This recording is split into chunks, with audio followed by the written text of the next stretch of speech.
Hello, everybody. I'm your cult boyfriend. This is Jacob. How are you, Jacob? I'm good. I probably sound better than last time. Oh, you always sound great to me. Um, so ever since the postmodern your cult boyfriend arc ended, we've been doing a bit more like sentimental stuff. By the way, I would not call this movie sentimental, but it No, tracks I so was well. thinking that. Like Yeah. the only two films Jacob have and I have done in this arc, like I've done a bunch solo, but me and Jacob have done Day for Night and The Umbrellas of Cherbourg, like within this arc. And this film tracks so well after those two. Like it's basically like the Day for Night version of Day for Night. Like it's Day for Night like turned upside down in a large way. But more interestingly, and I don't even know if you knew this, um, the music for the film was composed by Michel Legrand, who did all of the music for Umbrellas of Cherbourg. There So you like, go. yeah. So I'm Part of the watching it like plan. this is like this tracks so well. Hmm. But for those who don't know, Jacob, explain to people with the other side of the wind how it came about.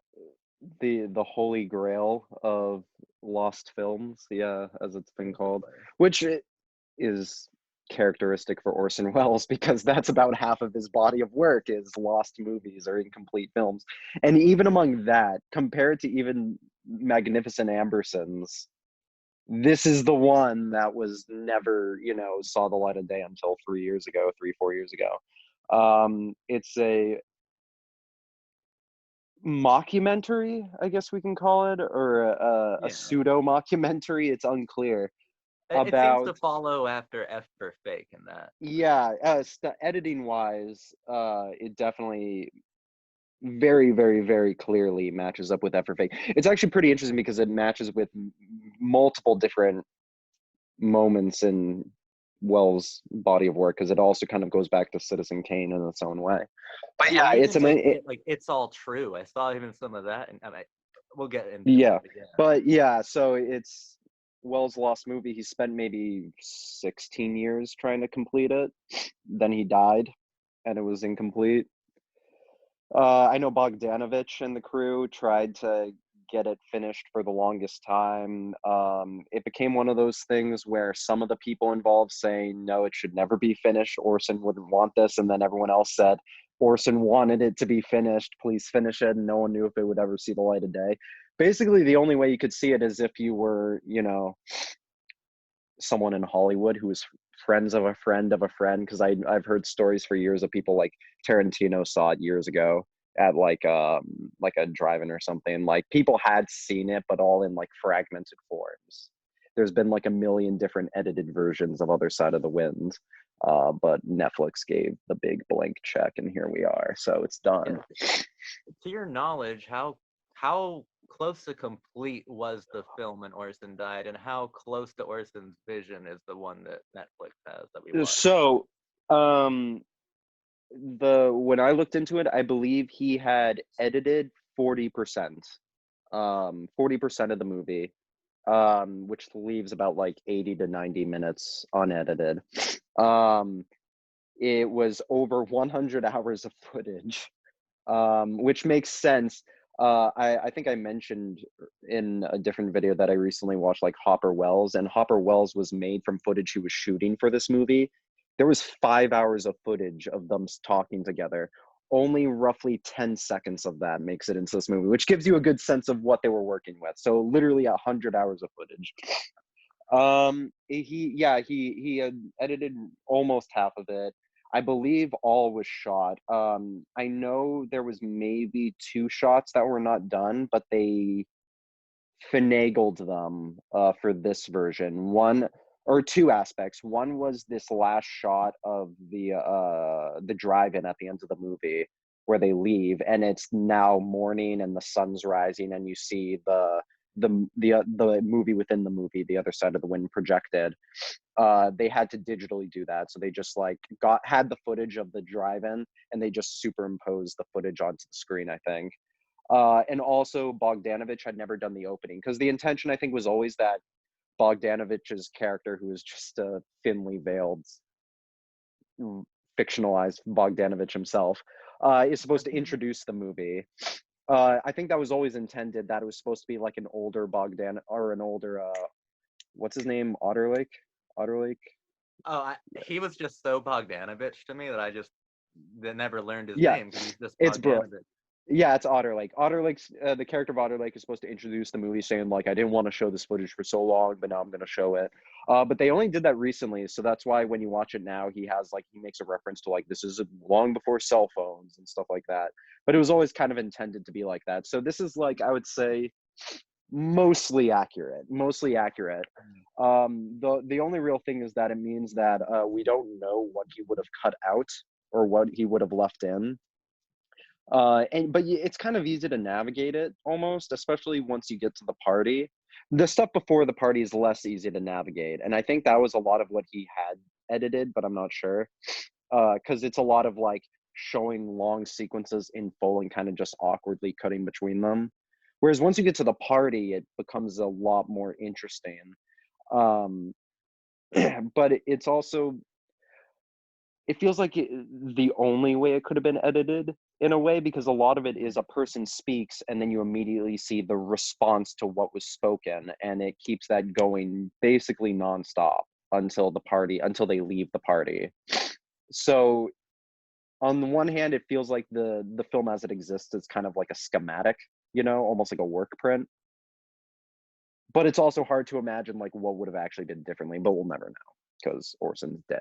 So I mean, it would have been the wildest fucking Orson Welles movie that yeah. I've ever existed. Like, I'm a big like F for Fake and F for Fake and Magnificent Ambersons are my favorite Welles films, and Hmm. this one makes F for Fake seem conventional Conventional. and normal. That's why it was so hard for me to wrap my head around. Like Orson was dealing with these kinds of compositional ideas that long, like I Mhm. can't really put it into words, honestly. Well, This film is fucking insane, and it's hard for me to like imagine Orson being like that fucking crazy in his final days. he only got crazier because he beat this Hollywood at its own game. He Hollywooded to fucking hell, made Yes, Kane and Ambersons. Then he made Othello and Chimes at Midnight, which are Othello is one of the most frenetic movies I've ever seen in my life. And then F for Fake. It's actually pretty amazing to me because I mentioned Hopper because like recently I watched the last movie, which was in the editing process when this movie started shooting. Thing is, they're very similar. They're oh really, wow, really fucking similar. I don't think I've Um, seen it. it's about it's like a meta movie. It's about an actor or stuntman who another stuntman dies on a shoot of a western in Peru, and so he kind of becomes disillusioned with Hollywood and stays behind. But then the Peruvians start like the locals. They leave the set behind, and the locals become like this movie cult where they're doing like fake movie shoots, and it's like a cult ritual. Um, but then by the end you start to like be like, is this a movie? Or like you see stuff happening to the character Dennis Hopper, but then he gets up, he's like, was that a good shot and stuff like that. So but it's fascinating like how much Other Side of the Wind feels like that movie because it's a movie about a kind of like a meta documentary about a filmmaker. They also both do the thing where sometimes it just cuts and says shot missing. They do that a lot. But it's just fascinating to me because again, like he interviewed Hopper for the purpose of this movie, and in the movie Jake Hannaford is making, they describe it as like his comeback movie when he comes back from Europe, and he's trying to. You get the impression because they describe him as the Ernest Hemingway of the cinema, which is also what John Huston himself was described as. So I think you're meant to assume that John Huston is like his character Jake Hannaford is like a former like Western director or something to that effect. Like he probably made like noirs, westerns, like Hollywood type stuff. I mean, on the Um, subject of John Huston, though, what stands out more than the composition, and like I'm not used to Orson being like outdone, overshadowed, is John Huston's performance in this is out of control. It's brilliant. Um, I've been describing him as like a German expressionist actor in this movie. Like he looks like fucking Nosferatu when he he's like it's incredible. you'll have shots where like everyone's just talking, it's fast cutting, then all of a sudden just this crooked geometric figure stumbles into frame and he's like Jake Hannaford, and it's fucking amazing. It like, oh my god, he is electric in this movie. Hmm. It is one of my favorite performances to ever come out of a Wells film. It might be my favorite. It's incredible. He just And dominates it. I would actually probably agree, and like considering the amount of great performances in Wells films, mostly by Orson, and I'm saying that this Yeah, a performance here by John Huston, it's astonishing. It's it's what gets unbelievably good. what gets me about it is that and this is kind of the allure of the movie in both like a meta way and also a literal way, is because like the movie is, as far as I'm concerned, still incomplete because Orson didn't finish it. So there's kind of like this impenetrable quality to the movie where it feels like there's a missing piece.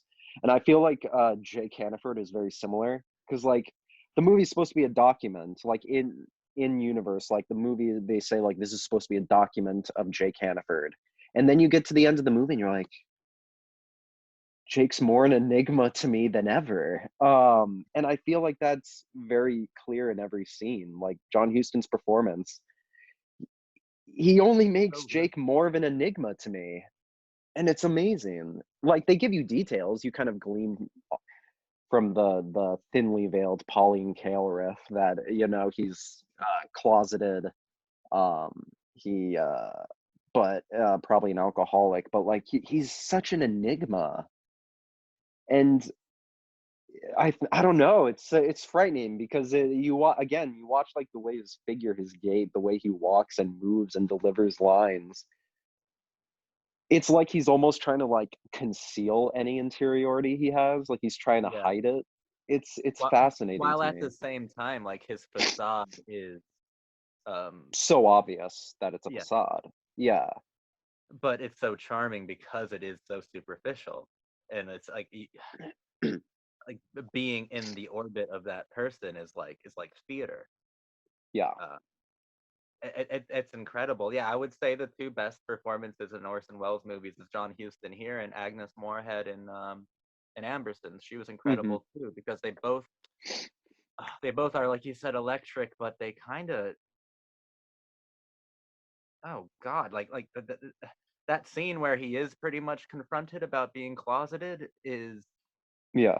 like one of the best fucking turns I've seen an actor do in that respect. Hmm. Um, I'm sorry, I'm just kind of stunned by John Huston's it, acting. it's Um, because many people have accused Orson Welles of being a charlatan, and the most among them was Orson Welles himself. yeah, Like to fancy himself, a trickster, a charlatan, a fake. Is kind of the image he intentionally put out about himself, and there is something to that in his own movies, with considering like he's so Kane. good that I forget that Bogdanovich is like great in this too. But it's Yeah, John Huston is so great, but Peter is fucking really good, and he has to know he's playing like kind of a less than flattering caricature of himself. He has to know that. yeah, yeah. He also Like he, delivers maybe my favorite line in the movie, which is, well, although I'll say, like when I first saw this movie, I thought it was fucking hilarious, and I still think it's fucking hilarious. But this time when it was delivered, I was like, damn, this is the saddest thing I've ever seen in my life. Which is when he at the end of the movie goes, "What did I do wrong, Daddy?" And yes, at the end of the movie, when I first saw that, I was like, "That's so fucking funny." I used that as a react image to my friends for a while, but then I watched it now, and I'm like, in context, I was like, "This is heartbreaking," because yeah, it's a relationship falling apart.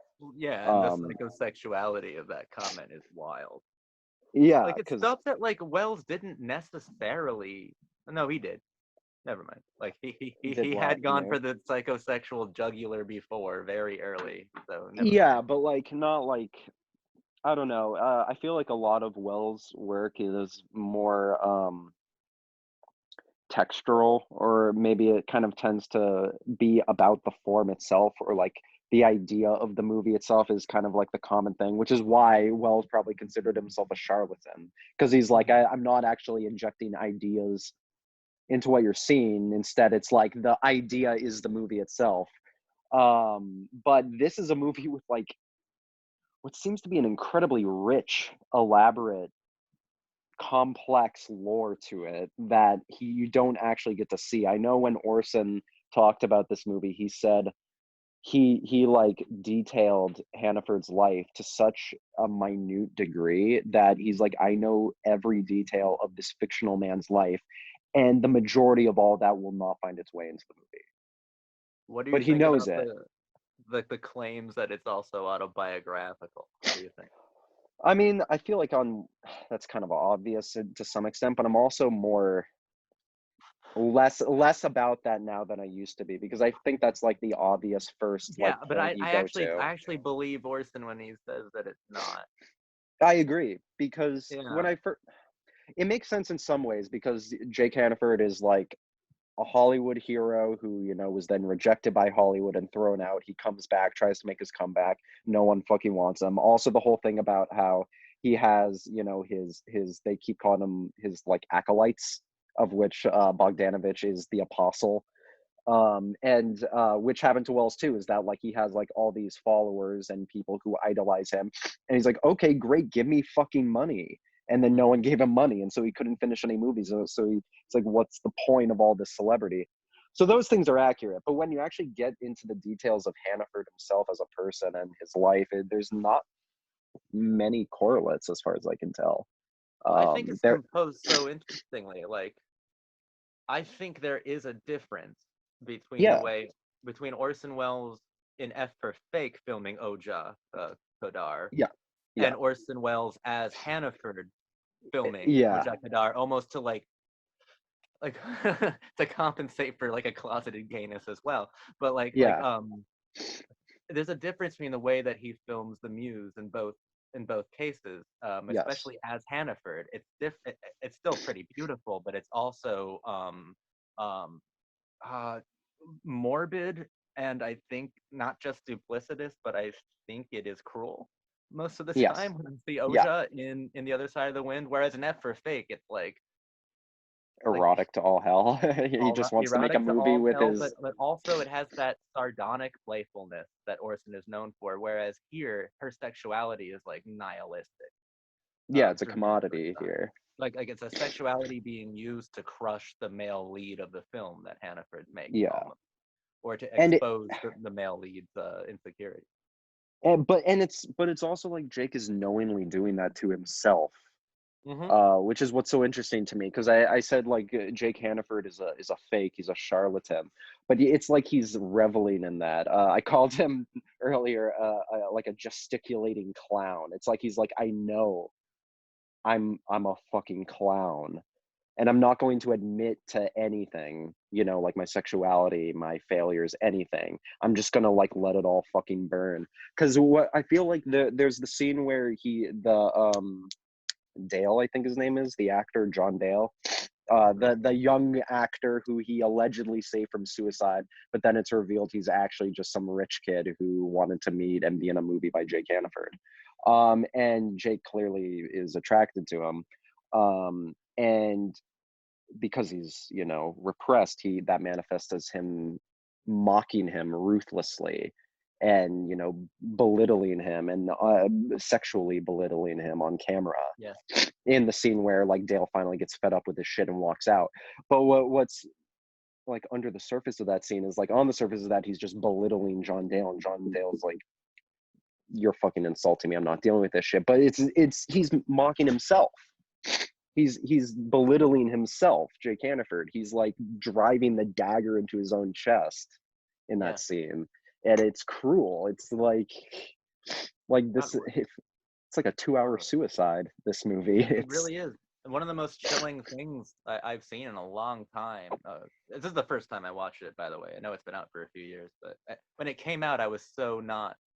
not ready to engage with No, it. I feel that. I feel that. I was in Dawson's Creek land, but one of the most chilling things I've seen in a long time is like near the end of the film where John Dale comes back and uh Hannaford's about to go basically like kill himself in his car, and Yeah. he's like get in. What are you, chicken? Like Yeah. that thing. Yeah. Yeah. He's pushing people away. He's like making people hate him because he just wants to be hated and die. It's It's gorgeously pessimistic there. yeah, that I liked it so much. it's it's pessimistic, it's distant too. Because like I Mm-hmm. said, I it's because the facade that Jake Hannaford has constructed is so all consuming that you're never really given the opportunity to empathize with whoever might be underneath, because it kind of just implies there's nothing left Yeah. underneath, just this old drunk who's dead. He's just like just a zombie. There's nothing left of him, and so there's nothing to empathize with. So the whole movie is just Jake Hannaford insulting people and belittling people, and then he dies, and that's the fucking movie. So on that, like, it's easy to say, like, there's not too I, much to correlate with Orson here, no. but he's closer to Hemingway, Yeah.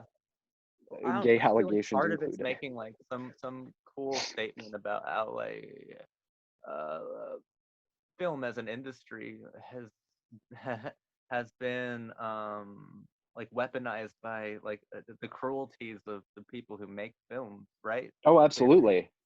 Absolutely. I Western man, our Western man is a former, he's almost like a Clint Eastwood figure, an old former masculine figure who makes Hollywood movies and known for seducing women, is just a petty, drunk, tired failure who's repressed and doesn't want to talk about it. But it's pretty cruel because, like, there's this. They don't really lean into it. I don't know if Orson would have more if he had more time, but there's this colonial like undercurrent throughout the movie where Jake is making a movie starring like a Native American woman, um, who he objectifies, belittles, and then he insults her for being Native American in front of everyone. Mm-hmm. um like, that's your Hollywood legacy, is that. So it's interesting. It's this I do think it's kind of trying to be about, because again, Jake Hannaford is old Hollywood, so you're supposed to, I think, assume that Jake Hannaford was like a contemporary of people like John Ford and Howard Hawks.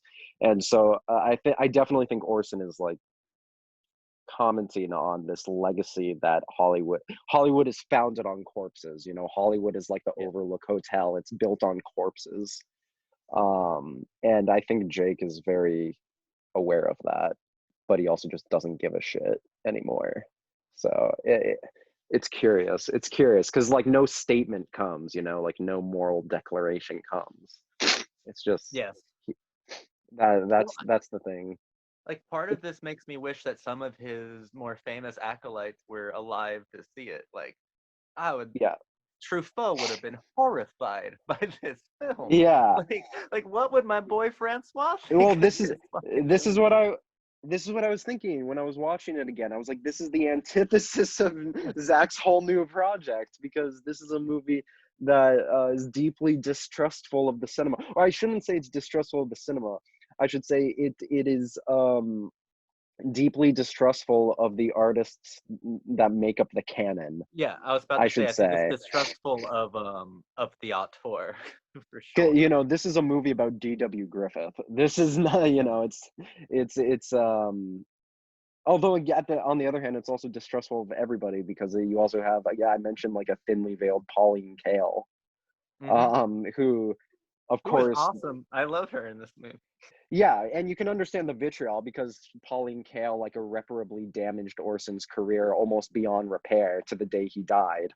Well, Um, and Pauline Kael, y- uh, whether or not you subscribe to auteur theory, I love that she yeah, refused it almost on the grounds of it gave these egotists even more of an ego. Like refused it on the grounds of I don't fucking Yeah. care who you are. I care what your picture is. Fuck off. Like, Yeah, and this is a movie that's like, again, deeply distrustful of the auteur, or maybe not distrustful of the auteur, but more that saying like, no, there is an auteur and there is artistry. It's just that your auteur is not deep. It's just an yeah. idiot. Um, because Jake Hannaford's just an idiot. They keep saying like, what's the movie about? And again, this movie is like vaguely an Antonioni riff. Like it's supposed to be a Zabriskie Point or something like a, Oh, and also yeah. like I Roger can see Corman that. movies. Yeah, it's supposed because Orson fucking detested Antonioni, and so his way of illustrating a bankrupt artist is an artist who is similar to Antonioni is the idea I think here. Because Orson deplored the work of Antonioni, and so naturally, Jake Hannaford, biggest fraud of all time, makes movies that are long, slow, widescreen shots of women walking. Yeah. So fair enough. Um, Although I actually noted, like, in a weird way, this movie feels like La Notte because it's one big party that happens from like beginning. You like start in the middle of the day, the build up to the party lasts the whole night, and then the come down afterwards, and I everyone mean, feels like you've death. also just described Dazed and Confused. I wouldn't put too much Fair into enough, fair that. enough, fair enough. Although this is a little bougier, like La No, Notte, it is. but all the same, yes. It It is is. I interesting mean, though. if it is lacking in one capacity of its like just nasty criticism of the auteur, I don't. There's not. Is there like a political component, or is it just like I mean, accepting I of? I think the political component is that this idea that there's like a comorbidity or like a complicity between the artist and the Hollywood work of art and just like horrible things, like Yeah, it be I think what it is because this is a movie about movies as like a commercial product, and it's very cynical about that fact. So compared to say like, because again, I keep bringing up Hemingway, but it's because they bring it up in the movie. Because like Hemingway, you can say what you want, but he was a guy who just sat down and wrote a book. But yeah, film is like an industry. yeah, It's a in this is cinema is like a commodity, and I can understand why Orson would be deeply cynical about that because he went into Hollywood, was given the keys to the castle. He described it as like the greatest train set a boy ever had. He did whatever the fuck he wanted, and he was punished for it. He was punished for not making a product. He was punished for not being for he was punished for being an artist. And so yeah. it's almost like he's saying it's like impossible to be an artist in the cinema because you're just being like a tool. You're again, Jake Hannaford is deeply racist. He's deeply misogynistic. He's deeply like repressed, and because of that he comes off homophobic. He's horrible, but it's and Orson saying like that's what you have to be to make it in this industry. You have to be a fraud. You have to make shit up and convince people it's deep, and that's how you become an artist, which is maybe uncharitable. But again, like Orson was, had good reason to be. He was punished for being an artist. He felt like True. he wasn't like artists weren't wanted anymore. So it's a different context for someone like I think Truffaut, because like Truffaut was an artist and he was praised for it. He was loved for it. He came out. He came from like he was just a writer. He had no formal training in the job, and he just made a movie about something personal to him. And it was the most celebrated movie to come out that year. It was famous. It kickstarted this Yeah. revolution in French filmmaking, and then Orson did the same thing, and they kicked him out and said, "Never come back, or we'll kill you." But So it's Orson also did like ridiculous. Like, okay, like I used to be on that train that Orson was just fucked over, but Orson was a fucking asshole and a moron too, though. Like the reason yes. Ambersons got mutilated so bad was because he took all of the studio's money and then went to like Brazil for months on end and just fucked off. Which, Like, by the way, is the same thing Dennis Hopper did. Because he finished shooting the last movie on schedule and then got did a ton of drugs for 6 months and went like a year over schedule on the editing. Well, And so he Truffaut also was got just kicked out. Truffaut was just so ecstatic to even be on set. Like I Exactly. think he made every day count. But it's so telling that people like Orson Welles are the patron saints of people like Truffaut. We're talking about Day for Night, a film in which the dream sequences amount to him as a child stealing Orson Welles stills, and yet, Yeah. All, all this said, though, I would to kind of undermine the cynicism at least a little bit. I think a lot of that here is just Orson taking the shit, like I taking think so. taking the punch, because I think the reality is Orson was a very optimistic man, for better for worse, because he did, for all its production woes, Othello was finished. It almost wasn't for a long time, but Yeah, Othello was finished, and he took him ages to make Chimes at Midnight, and he was able to make it. He was able to make F for Fake, and even towards like the end of his life, in like all of his public appearances, Orson was always like an incredibly optimistic, generous figure. Um, Also very trusting of like the next generation, which is I think comes off here because when you watch his interview with Dennis Hopper, Orson is fascinated by this new era. He's fascinated by the counterculture. He's fascinated by, understandably, this era of, you know, young hippie assholes pissing off the Hollywood elite, because he doesn't like the Hollywood elite. So he likes that these young people are like French new waving the game. They're coming yeah. in and they're hijacking the system, and he admired that.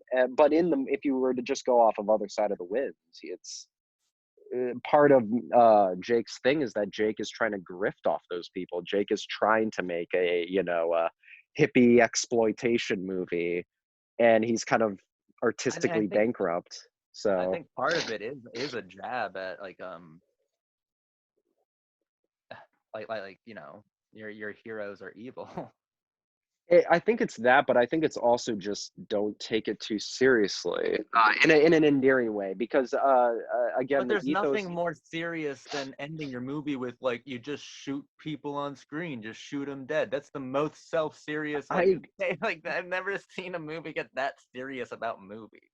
I Like agree, but we're also talking about Jake Hannaford, and he's a loser. yeah, he earned Because it by the end of that movie. Like that statement was earned. Like yeah, I'm I not agree. I'm not tearing apart that statement. I'm just saying that that is the most serious a film could take film. I To say that agree. you're murdering people by putting them on screen. I agree. I'm more mean that Orson. I think the key to Orson's body of work is F for Fake. Because I when you don't know watch that. it, because I think F or Fake puts a lot of other side of the win into perspective. Because the thesis of F or Fake is essentially all your artists, all your heroes, all your auteurs, they're all frauds. But who fucking cares? Yes. What beautiful music they make. He's like, the fucking uh I think a lot of like Falstaff. Falstaff is emblematic of his whole career, because Falstaff is a drunk, a clown. He dances with the prostitutes and the princes, and he's an idiot, and who cares? He fucking lives life to its fullest. So I think there is this intense optimism to Orson Welles, and that he's more saying like Jake Hannaford is what happens when you take it too seriously. Whereas Right. like Falstaff is what happens when you just live a life, you just live life well. You just, play the game and have fun. So I don't know, there's some vitriol here, but then there's also just taking the shit, because if he hated Pauline Kael for ruining his career, but also everything her stand-in in this movie says is right. Yeah. And it's framed as right. So I don't know. I don't know what Orson's stance is here. I don't know if he's actually being nihilistic or if he's making fun of it all. It's unclear. I It's really don't know. unclear because we don't know exactly what Orson would have done, right? Like I don't know Yeah, exactly what he would have done. It seems a Although, bit too nihilistic for the guy who's like, and the devil whispered from the trees, it's pretty, but is it art? With a grin. Like, it seems a bit too yeah, nihilistic for a post for fake movie. yeah. I'm kind of happy it's not finished though, Oh no, because it it makes would. it so much like you can engage with this film. There could be discourse about this forever because it's Yeah, un. because the Orson Welles film is always defined by being incomplete, with the only real exceptions being Citizen Kane and maybe The Trial and F for Fake. And even in the case of F for Fake, it was never really intended to be a movie that it was. Like, it was kind of an accident. And then Othello was finished, but it took ages to do. So, but when I think of Orson Welles, I think of Lady from Shanghai, which is very different from what it was supposed to be, or Magnificent Ambersons, which is very different from what it was supposed to be. Yes, or Orson Welles is kind of defined by his incompleteness. and like I think of the genius shining through in all that incompleteness. I mean, I think the first Orson Welles shot I ever saw was the beginning of Touch of Evil, that Yeah, amazing opening where the bomb and oh my god, and I was like 13 or something, and I was like, geez, this is perfect. This is amazing, so incredible. And yet that I movie know, was right? gutted beyond belief. It kind of makes sense here, almost like by design, because the very premise of the movie is you're getting all these outside perspectives. You're getting, you know, Well, I think that Lady from Shanghai is probably a good. I think that I, like compositionally, I think it's a lot like F for Fake, but I think yeah. that Hannaford and Orson's character in there, especially the idea that like Rita was Orson's wife, Rita Hayworth, and Oja Hmm. Kodar is his like newest muse, and seeing the way that he, the, no, I just think Orson's mostly a pessimist. I mean, the way that the Ambersons was gutted was that it was optimistic, and it was Yeah, supposed to be a pessimist film. I think he's mostly yeah. a pessimist, except I F don't for know. Fake, and that's just the outlier, and it's difficult to compare the other side of the wind to it because it's probably his most optimistic movie. I think he tries to like. I think he's a nihilist, but he also tries to like affirm life in some way in the midst of that. Because again, like Falstaff gets fucked. You know, Falstaff Well, I think that dies. like he affirms life, but only insofar as um, he he provides value in what's about to be taken away. Like he Yeah, shows the value in what's going to be lost. yeah, Not exactly. necessarily in the other side of the wind, though. Like Yeah, these friendships are facile and artificial from the beginning. exactly. And again, if this is supposed to be Orson and Peter, that's a very unflattering image of their relationship. It is, Uh, yeah, because the and it whole had end to. of the Like, movie. Peter's smart. Like he had to have known.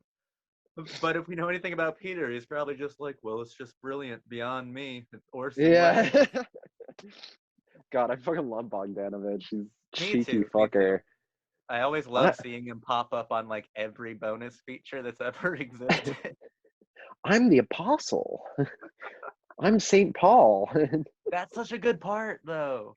Yeah, yeah, no, it's great. And I'm not a that's when you disciple. get my favorite I'm a. line.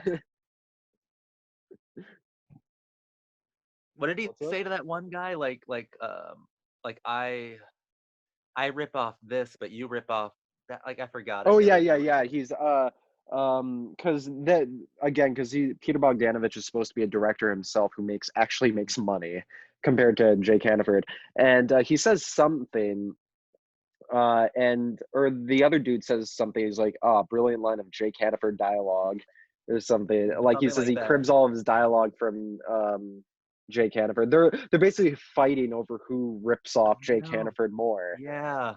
That's Um, fucking amazing part. I and love that dynamic. yeah, because Bogdanovich or Otterlake is supposed to be like teacher's pet. You know, he's Mhm. the king of the cribbers. He's Again, the And apostle. He's the and I like apostle. that. He's I like that. What did I do wrong, Daddy line? Because it's like the generation of filmmakers that are like influenced or inspired by like the first generation are just waiting for the day that they could like sell out. yeah. Like the like the Well, denounce because you 3 times. Like they're just waiting for that time, their because chance. if we're supposed to take this as accurate, everything that happens in the movie, Otter Lake's success is entirely by cribbing off of Jake Hannaford, and Hmm. he achieved like financial success, whereas Jake Hannaford is bankrupt. And he talks, he's like, "Oh, I know every detail about the life and family of the Hannafords. You know, I know everything about his work." And he's like, "Can you fund my movie?" And he says, "No, I will not fund your movie." Yeah, Wow. you know, like it's oh yeah, that's cynical. That's it's a fucking void of emotion. It's just Yeah. they don't give a shit. Yeah, it's really depressing. Oh, Um, it's the antithesis of Day for Night. If I was still on my I'm gonna blame the movies kick, this would have been a great one on yeah, my exactly. theme. Exactly. It hits different, but I don't know. It's just weird seeing like one of the fathers of modern cinema, really, like one of the most inspirational directors ever, or the prototypical director, really. Yeah, the Uh, first like proper auteur in the eyes of the like I feel people. like he's like disavowing like film and auteurism all in one giant stroke. It's wild to see. I feel like it's maybe just more the industry itself. But then But I think it Hannaford would exist that way outside of any industry, I feel like. exactly, that's the other part of it. Like if films weren't a thing, he would be Ernest Hemingway. It would be a novelist. Like he would be Yeah, something. yeah, exactly. It's curious. I don't know because he's also seemingly distrustful of avenues outside of the industry, but then sometimes not, you know, like again, he hated a lot of the art house.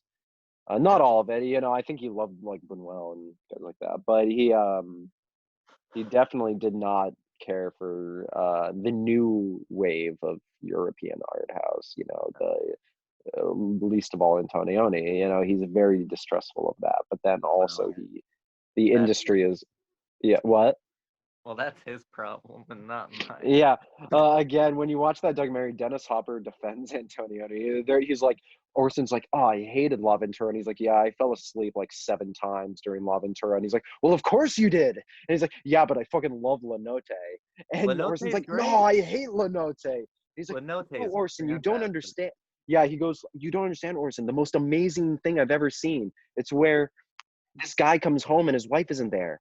And he goes into each individual room looking for her, then goes outside looking for her, then goes to his maid looking for her, and she's still not there. And Orson's like, that sounds horrible. And he's like, no, Orson, it's amazing. You don't understand. It's such a good interview. But no, I don't know.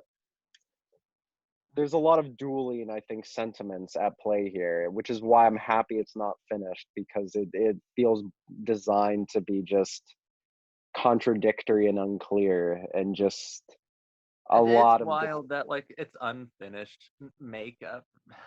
Just the film's themes benefit from that. It's just so weird. Uh, yeah, in that perfect Orson Welles way of just being like accidentally predictive. It's just weird. yeah, because again, like the very premise of the movie, the central conceit of the movie is people are everyone is recording, you know, Yeah, everyone has their cameras and is filming this man, like to the down to the granular detail of his life. And all of every detail of his life is public domain knowledge, and yet no one knows a thing about him somehow. You know, like every second of his life is being filmed. Every detail of his childhood is being talked about, and no one can fucking figure him out somehow. He's yeah. an enigma to them, which I think is, yes, predictive of like, you know, social media era where like, you know, you have your parasocial internet relationships and, you know, your internet personalities who like give you every single detail about your life, and you don't fucking know anything about And them. that's It's a why it weird. was so difficult for me to like to watch it and be like, because it came out, it was officially released in 2018, and I remember being Yeah, like, was this edited to like make it seem more premonitory? Like it's so hard to believe that Orson would have like that this is so relevant in 2018. Like was this Yeah. changed at all? Like was that Hmm. amplified? Was that in the background of the 500 hours? Or is Yeah, that exactly. that's what made it difficult for me a little bit of like That's something I blame Bogdanovich for, because like Bogdanovich injects that line of yeah. dialogue into the opening where it originally didn't exist. Um, I'm I'm sure not he saying thought the that film was the doesn't best thing benefit ever. from it. The film it benefits the film, and it's a decent decision by Bogdanovich, but it fucks with my head when I'm trying to watch it as an Orson Welles film. But then again, if this is about the death of the auteur, then I shouldn't even care what Orson wants. Well, all that, and also that by that logic, like now the auteur of the movie is the 50 million anonymous acolytes Mm-hmm. of Jake Hannaford. They're the artist of the movie, and no one else. So in that sense, it's it almost feels like he's like democratizing cinema, like Yeah. giving the power to the people to like, because if Jake Hannaford is portrayed very unflatteringly, as well as Brooks Otterlake, if they're given very unflattering depictions, it's because they're just being depicted as they are by Yeah. onlookers, instead of being dictated on their own terms, which Bogdanovich does draw attention to. And I think that was something that was original to Orson's vision, is that Bogdanovich says, like, I didn't want to show this for so long because, frankly, it makes me look like an asshole. um, but he's like, I'm old enough now to not worry about that, which is, yeah, I think fascinating. Um, but it's also very different though from like the other unfinished Orson movies. This feels very different from the unfinished Orson movies of like or everyone that was almost not finished, even like Othello, where it's like you can, with Magnificent Amberson's ending, of course, is like gone forever, but um it's like you can almost feel it there though. You know what I mean? I Like, called it the Schrodinger's cat of movies. Like exactly. Exactly. you Like, don't know if it's there and like is it finished or is it not? Like it's so weird. it's the new ending that was made was like, it's like so artificial. It's like Yeah. so inauthentic that you can feel the original ending just like bubbling under the I, I surface I there. agree with where you're going. Yeah. Yeah, and this is common to all of it, like with like, say, Lady from Shanghai. It was so fractured that you get to the final act of that movie, like the last 30 minutes of Lady from Shanghai, and it feels violent. It feels like there's just this thing underneath that is like violently, shattering your movie. It almost becomes like a third thing, like you have your shots, you have your editing, but there's like this third element that is just consuming the movie that you can't figure out what it is. That Same doesn't could be said happen about here. like Arcadin is the same way. Like Yeah, exactly. This though, it feels like a corpse being exhumed. It feels yeah, but like it there's feels no. like I agree with where you're going. It feels coherent as opposed to those movies like the changes made to Magnificent Ambersons supposed to completely compromise like its theme. Yeah, it's a This weird one contradiction. Yeah. is so to me like coherent. I get it that it's exhuming a corpse, but I it, agree where you're going. I agree with where you're going. Yeah. I can't get there. Get me there. Shit, I was lying. No, but no, I'm kidding.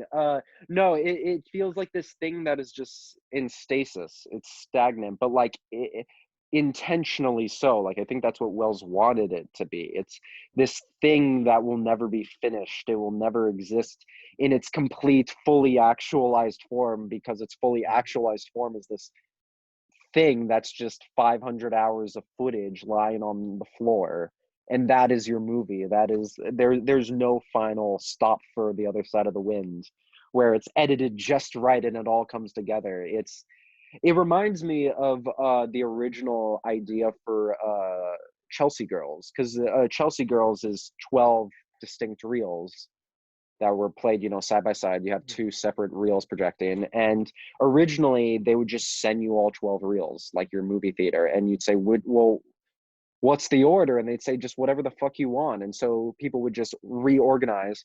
And so there's like 50 different conceptions of what the Chelsea Girls is, and depending on the projector, it could be anything else. But then eventually there was like the official version of Chelsea Girls. And I think the other side of the wind is very similar, where it's like this is the official other side of the wind final version, but really the other side of the wind is the million other conceptions Yeah. of it that have been made over the past 40 years, because multiple have been made, multiple have been shown to people, always behind closed doors, never for public use, but like millions of versions of the other side of the wind exist, and I they're think all the kind of the perfect same. perfect comparison is Chelsea Girls. That's good. No, that's good. Yeah, Good because way of doing it. there's no correct version. I think that's what I'm getting at, is like there's Yeah. with the other Orson projects, there's a very clear correct version, and the version we got is so clearly wrong that Yes. the correct version couldn't possibly be more obvious. And that's where I was trying to go to. This way. Yeah, Yes. I'm quoting Zach here. He's said all this to me before filming, before recording, and I'm just grifting off of him. But I No, no, I it's think that is fine. what the other side of the wind is. It's like this thing where there is no correct version. I mean, I'm sure Orson wanted a correct version, but I was I'm trying to happier. get there with the whole like Magnificent Ambers and blah blah blah. That's all completely compromised, whereas this isn't compromised because there is no thing to be compromised, Yeah, right? okay, yes, yes. That makes sense. That makes sense. That's what it is. It's because there's just this like black hole at the center of the other side of the wind called Jake Hannaford. So And we were both trying to go to the same place, but yeah, we you were got both there like first. trying to work towards the way to word what we were both thinking. But yeah, no, I think because there's a heart, there's like a core to all of the other movies, and it's unclear what the core at the center of this is. So, or we do know it's Jake Hannaford. It's just we don't know what Jake Hannaford. That's why they say in the movie, she's like, I just want to know what he represents. And then you get to the end of the movie and you don't know what he represents because he doesn't represent anything. Yeah. I guess that is your answer, is that there is nothing at the center. There's just a nothingness. Jake Hannaford is bullshit. Yeah, He's I he's gotta a say this is so nihilistic. yeah, but I don't know. It's like nihilistic in a way that I feel like characteristically for Orson you have to laugh at, because Hmm. it's different from other nihilistic art. I think where other nihilistic art, it just makes you feel like say other nihilistic art makes me go like, man, I don't even want to watch movies anymore. Like one of the most violent experiences I've ever, like emotionally violent, I mean, experiences I've ever had with a movie was when I was shown Birth of a Nation for the first time, and it impacted me so hard. I literally almost like gave up on it all. Like I was like, I don't want to do this anymore. Like I don't want to watch movies anymore. Cause I'm like, I don't want to watch them anymore. I don't want to talk about them anymore. Cause it's like, it was this thing where I'm like, it's more than just this is a KKK movie. It's like, it feels like this is present in now every other movie I've ever seen, Right.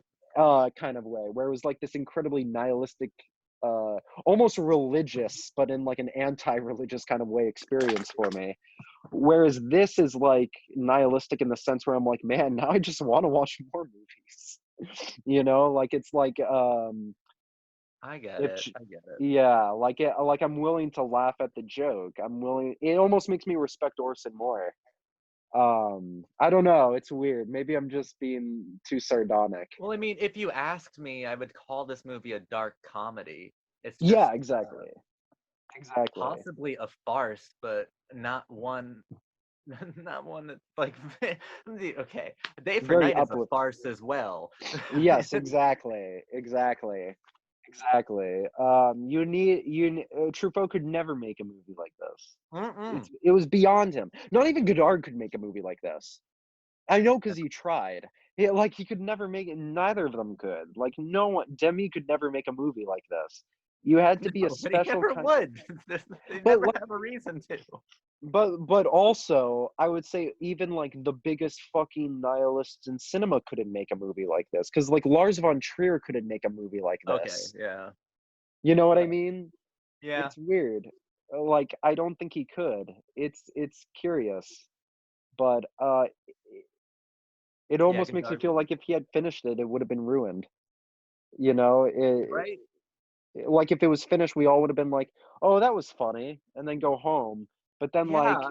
in the version it exists now, I'm like, "Man, maybe cinema is dead." You know, like, Yes, it's exactly. God, this might be my favorite Orson movie, I don't know. Um, No. it's very against what this was not my intention when I recommended this, because I hadn't watched this since it had come out. I hadn't watched this since 2018.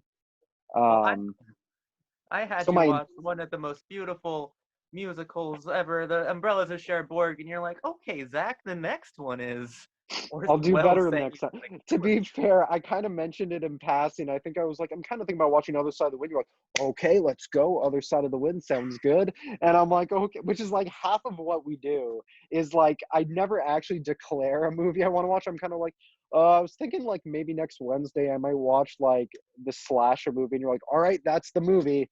And be sure to watch it 3 times and write an essay on it. But But this no, tracks though, like so awkwardly well because the music is the same music and it's a farce, but it's the opposite of Day for Night in theme. and it's a movie about movies by a guy who's like very considered a very romantic figure because people definitely Well, I mean, he's romanticize at the wealth. soul of Day for Night. The reason the Truffaut character is making movies is because Exactly, Olsen made one. exactly. Which is why I think that there's also no other movie that could have been talked about after Day for Night than this. Yeah. It's because it's to the point that it almost feels like, man, what if this is just Truffaut had he lived? You know, although I Oh, don't that would think have that would have broken my happened. heart. If he lived long enough to get bitter, my heart No, would have because the thing broken. is like, again, we talked about how the biggest correlate to Truffaut is Spielberg, and Spielberg is doing fantastic. And this is apart from like whether you like his movies right now or Oh, not. Like, no, I want Spielberg to make this movie. yeah, Spielberg, he kind of has. Well, because the problem with that is that Spielberg already had his nihilist phase and he got through it. What was his nihilist phase? His nihilist phase was AI was 9/11. 9/11 destroyed Spielberg's brain. Don't you understand? 9/11 destroyed Spielberg's brain so hard. He made a movie where in the first 15 minutes Tom Cruise watches like all his neighbors and their kids get murdered by aliens. And then he rewrote part of AI specifically to have a sequence, and this was obviously before 9/11, but he rewrote a section of AI to have a segment in which there's a carnival where they torture and destroy sentient robots, like, and it's like a holocaust for robots. No, okay, fine. If I want George Lucas to make this kind of movie, I think Oh, that would fair be one. enough. Oh God, I love George. I have to get you on George Lucas tourism.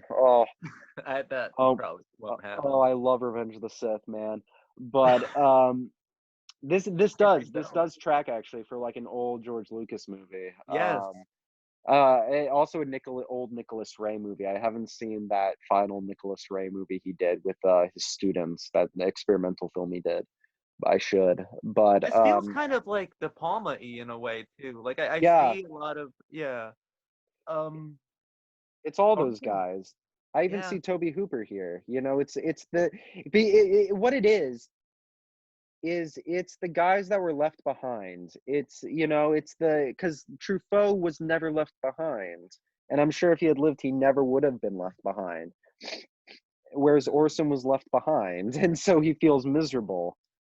So, but that's less a statement on like film itself than it is like almost kind of a very individual thing, a very personal attack than it is kind of like a declaration that movies are evil, if that makes sense. Because I'm sure Orson loved Day for Night. So I don't think that's what's at stake.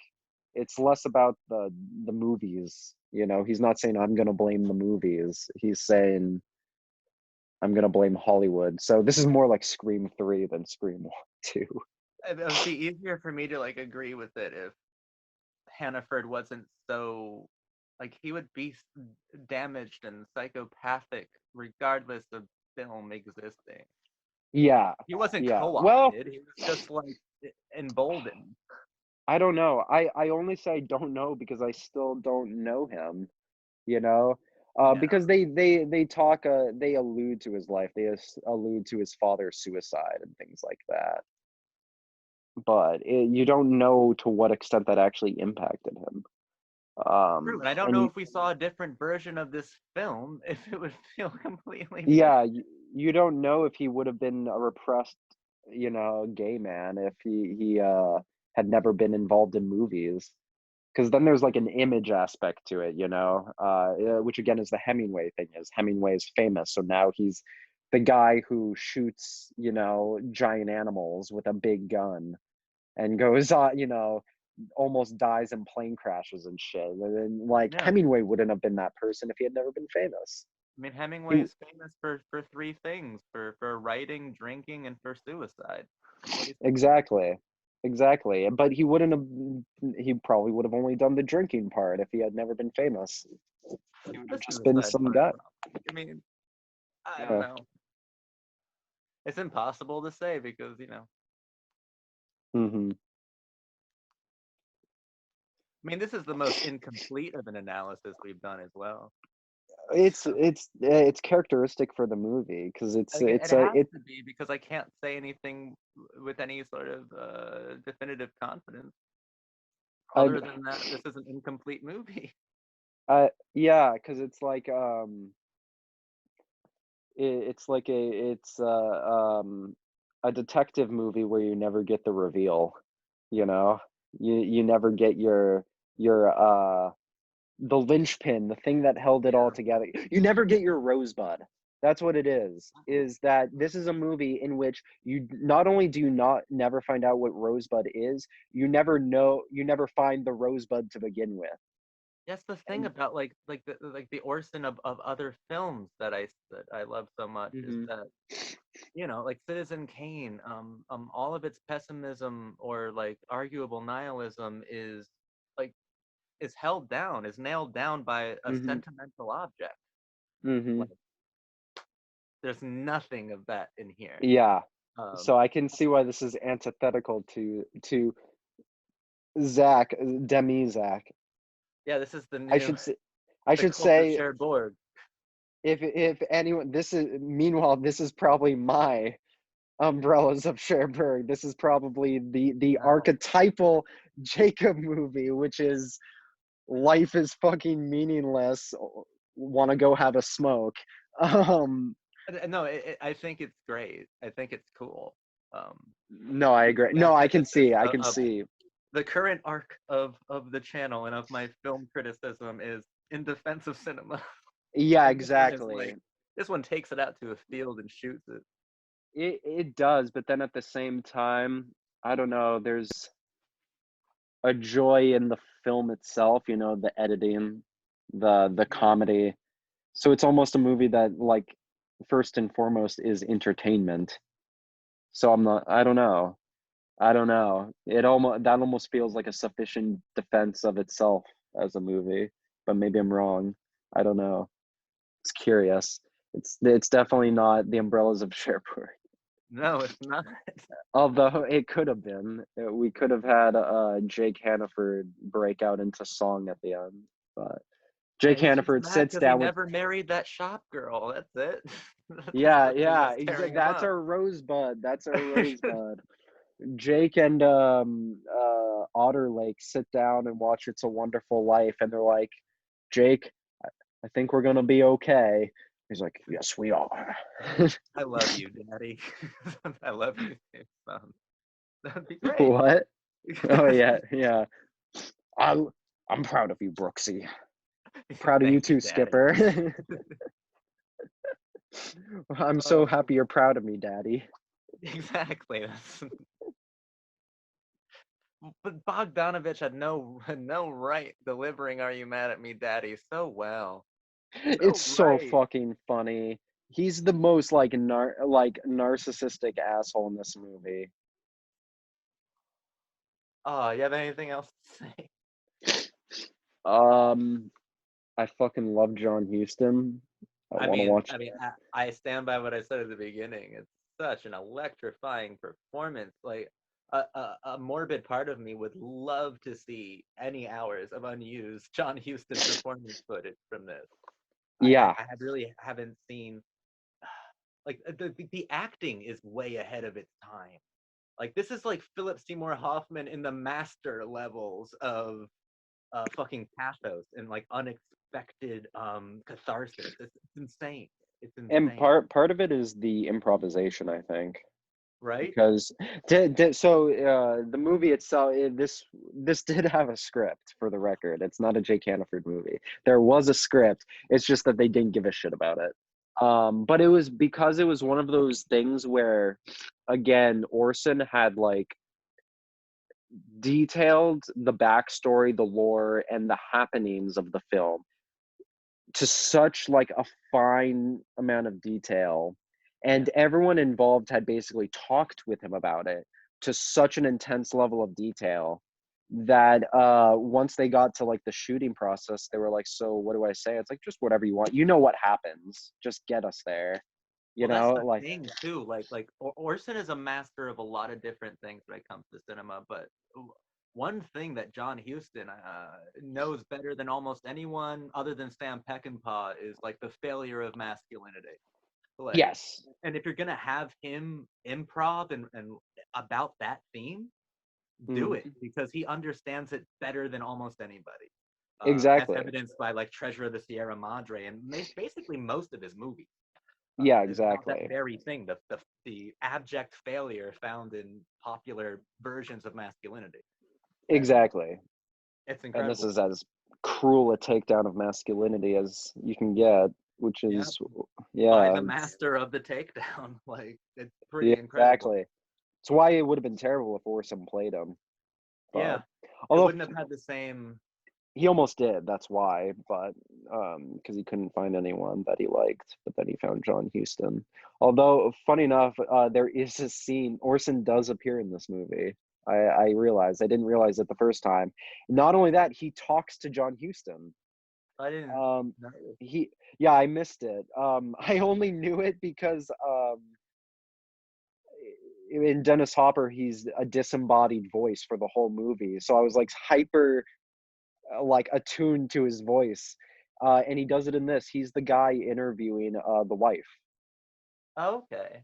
and then he's asking, and he's the guy off camera interviewing her, and then John Huston like, waltzes in and he starts talking to the interviewer. He's like, we don't even sleep together, and he's like they're talking, and he starts talking to Orson. It's really funny. It was a really interesting moment. That's the only moment Orson appears. I missed um it.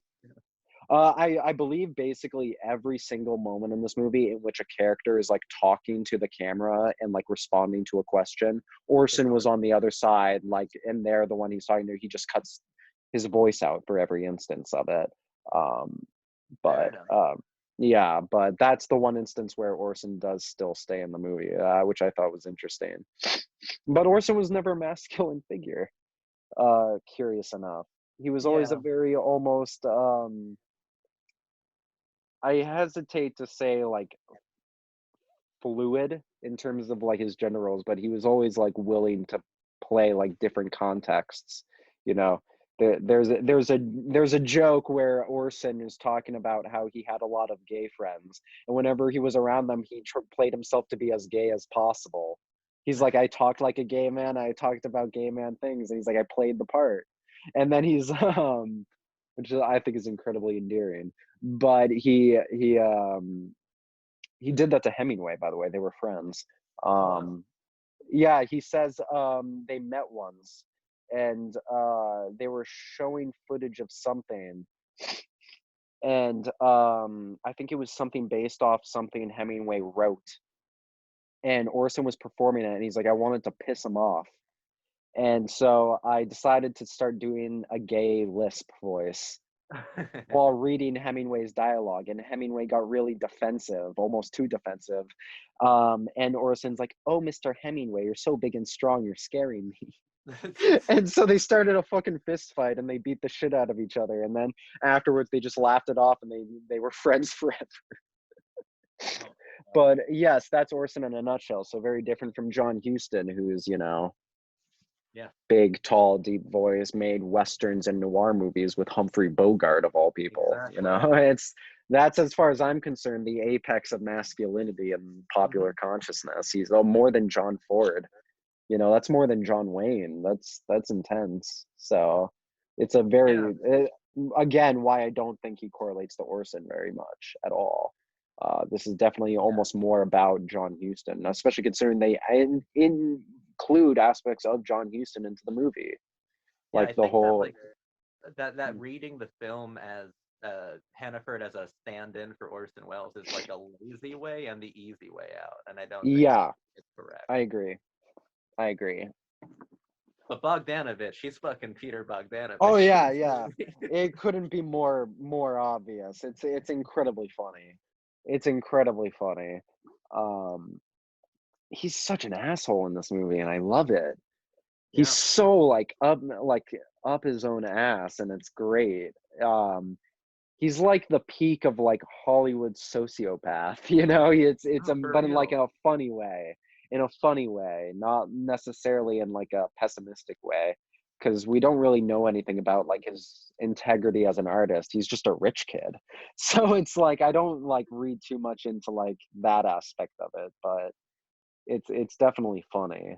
It's really funny, and then again the Pauline Kael thing, Yeah. but it's really great. I don't know who else finds a correlate here. I think just various probably producers Orson knew make their appearance, but I like that me, Oja gets like co-writer credit on here. yeah, yeah, she does. Yeah, she's Cool. great, especially considering she's again like